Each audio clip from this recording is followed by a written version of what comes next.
Good morning, boys. So today we're going to do a bit of Oryx and Crake. We have covered chapter one, which was divided into three chapters, and today we're going to look at chapter two, which is also like three chapters, and those are bonfire, organic farm, and lunch. Okay. So I'm expecting you to listen and to take notes. It's just the important things that we're going to need to know from these three chapters. Okay. So the first chapter, bonfire. This is the first time that we are introduced to Snowman as Jimmy. Okay. So far we know him as Snowman. We know him as this thin man, and he's the only human being after the apocalypse. And we know that sometimes he looks back on his childhood. And the chapter of Bonfire is the first chapter where we meet Little Snowman, who is Jimmy. Okay. And in this chapter, he is at this huge bonfire, and he's wearing duck. I think there's ducks printed on his little gum boots, and he's just a little boy, and he's there with his father. So basically what happens in this chapter is that there's a mass killing of animals. It's the first time that we hear of a possible virus that has infiltrated the animals. And so there is so they are making this huge bonfire to kill all the animals that have the virus, to sort of like cleanse so that it doesn't spread, right? So there is emphasis on sanitation, okay, keeping everything clean, steering away from a virus, okay. We also learn in this chapter for the first time of a place called outside, okay. So they say that this virus comes from the outside. And remember what we spoke about how one thing that we see on Oryx and Crake, which is the same as now, is the gated communities.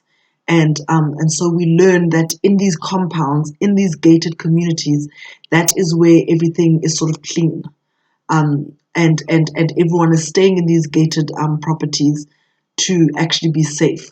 And outside is what is known as the plebeians, okay? And on the plebeians, that's like everywhere else. So if you think of Joburg, think of all the areas in Johannesburg that are gated. We spoke about Midstream. We spoke about Danefern. Danefern could be one area that's like gated. Now, the plebeians in that relation would be everything else in Joburg. So I live in a plebeian because mine is not a gated community. Um, but in the novel, the plebeians are the places that are diseased. Okay, there is lawlessness. Okay, there is disease.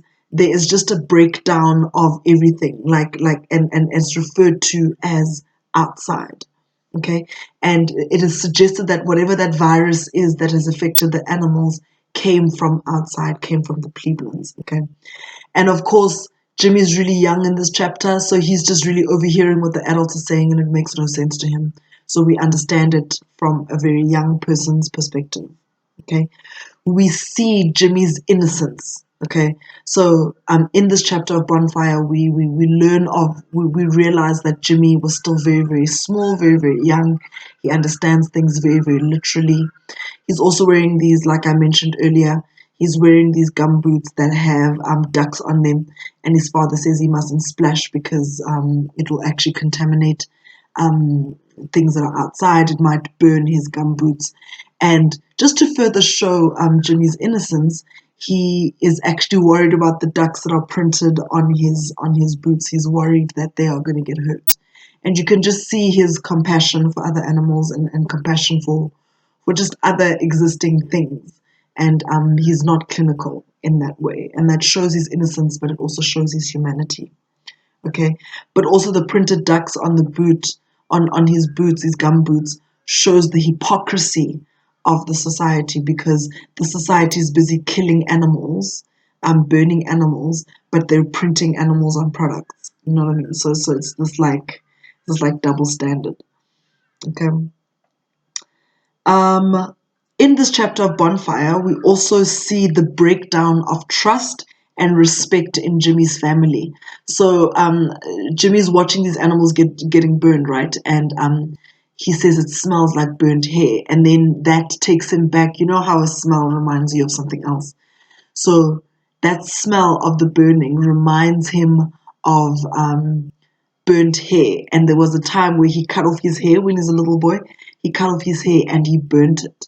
And his mother and father reacted in two completely opposite ways. His mother completely overreacted, completely freaked out, and his father just laughed and said, "Well, at least he cut his hair off before he actually burnt it." So I don't understand what the big deal is, right? And this is the first time that we see the breakdown when we are introduced to Jimmy's parents. They are introduced to us fighting. Like that's the first introduction. They're fighting. They're not lovey-dovey. They're not affectionate to each other, towards each other. They have opposite opinions about something that has happened in the house, and it's something very small. It's Jimmy burning his hair, and you'll read in that chapter that it goes on, and they argue about a cigarette lighter and how one of them shouldn't be smoking, and so on. And we are introduced to the parents here, and dad is very, he never takes anything seriously. He laughs everything off, and mom takes everything super seriously, like over seriously all the time. Okay. Um, just a little bit of knowledge about Jimmy's dad. Jimmy's dad actually worked for, and we'll read about in the next chapter, he works for a company that was into genetically modifying things. And he's one of those people that, so if you were to apply it to corporate now, to the world now, he's one of those guys that work in a very corrupt corporate world that's very like power hungry and power thirsty, and he just enjoys the perks of working there, and he doesn't worry about the moral implications or how wrong it is to do what he's doing. He's just okay to get paid, and he doesn't take any of it seriously. Whereas his mother Jimmy's mother was also a scientist, a very well like a very good scientist who was very good at like this scientific advancement stuff.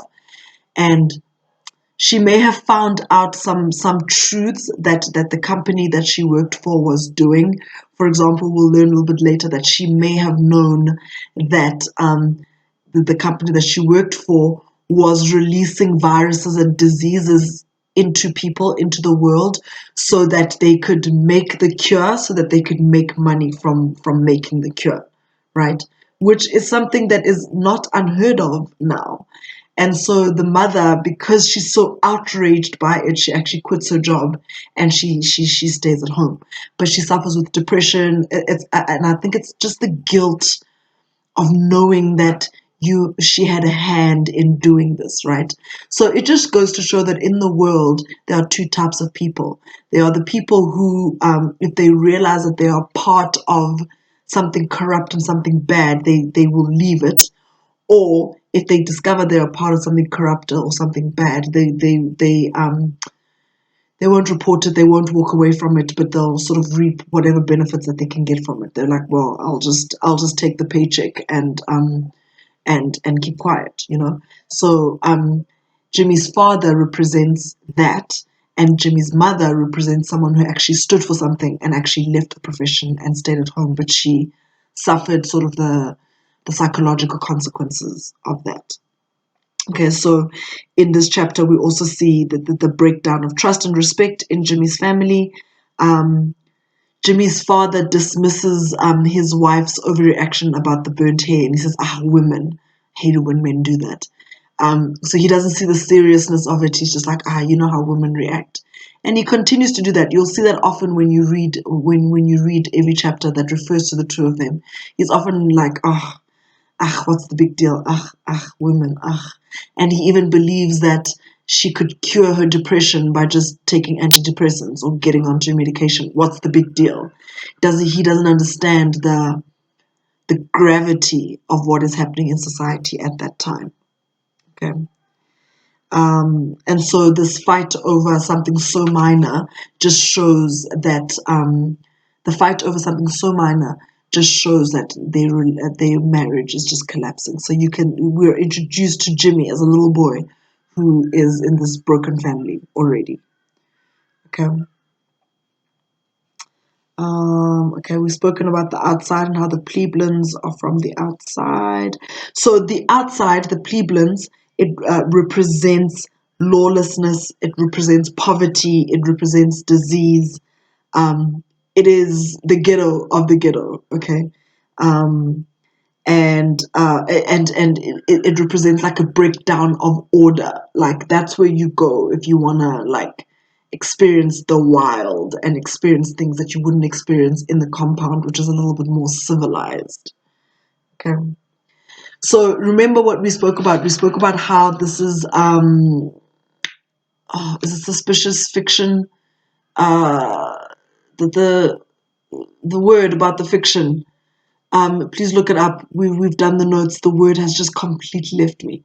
Suspicious fiction or something like that. That deals with what if. Okay, so if you look at gated communities, what if it escalates and it becomes more and more exclusive? What will happen to the places outside of those gated communities? And this is what Oryx and Craig looks at about the plebeians, that it's extremely lawless. There's just a breakdown of order. Everything is just broken down. Everything is just really, really bad. Has escalated to that extent. Okay.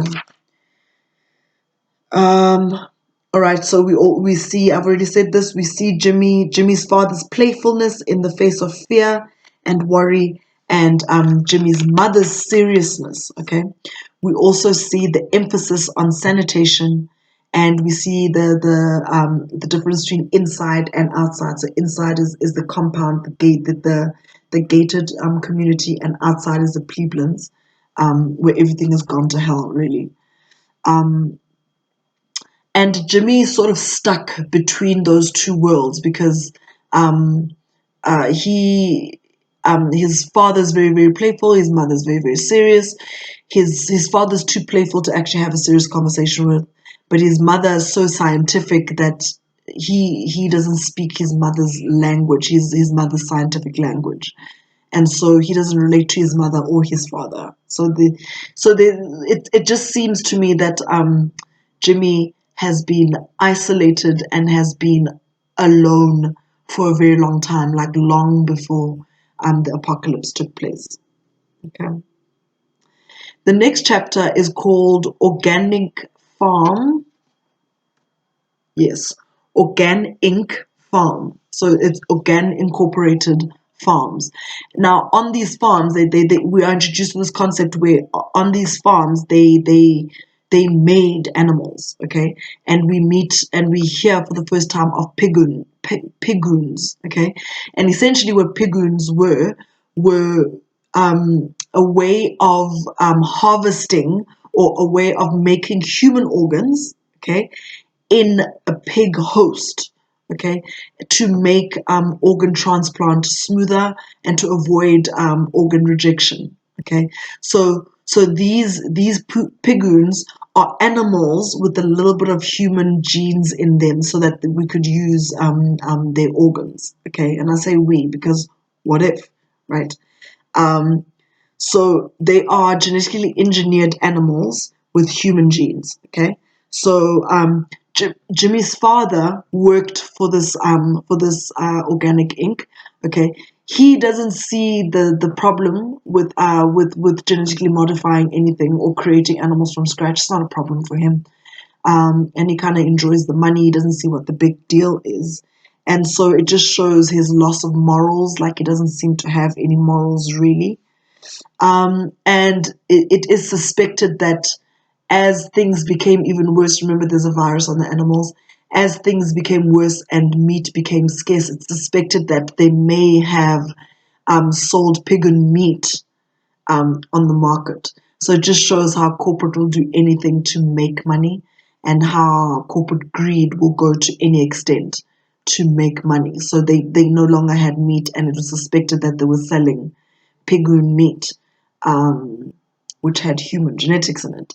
And it also further shows Jimmy's innocence because he feels like he's kind of disturbed that he may have eaten pigeon meat because he's just like they're humans, like they're a little bit human like us. Okay. Then the third chapter is called Lunch, and this is where Jimmy's father, Jimmy has lunch with his father often, with Jimmy and this with Jimmy's father and this woman called Ramona, whom he ends up marrying or ends up being with. And they talk about Jimmy's mother, who is Sharon, and they talk about how she discovered, like she just stopped working and she stayed at home, and the excuse she made is that she wanted to be home with her son, but she was depressed the entire time. You'll see as you're reading that.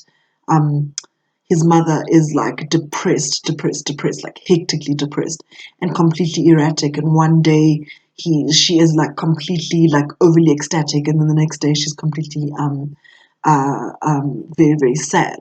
And how Jimmy says some days he'd come home and there'd be lunch for him, this elaborate lunch for him that his mother has made, and the next day, like, there was nothing for him, you know. So this is the life that Jimmy lived. Okay. And it's because she becomes disillusioned, okay, about her job, and she gets disillusioned about what's really happening beneath the surface.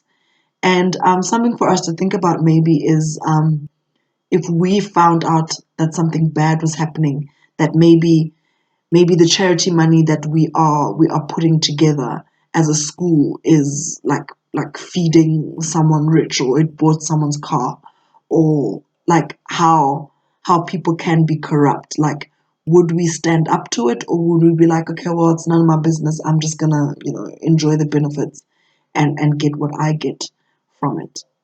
So those are the three sort of mini chapters within chapter 2. I hope that you took notes, and text me if you have any questions, and have a good day.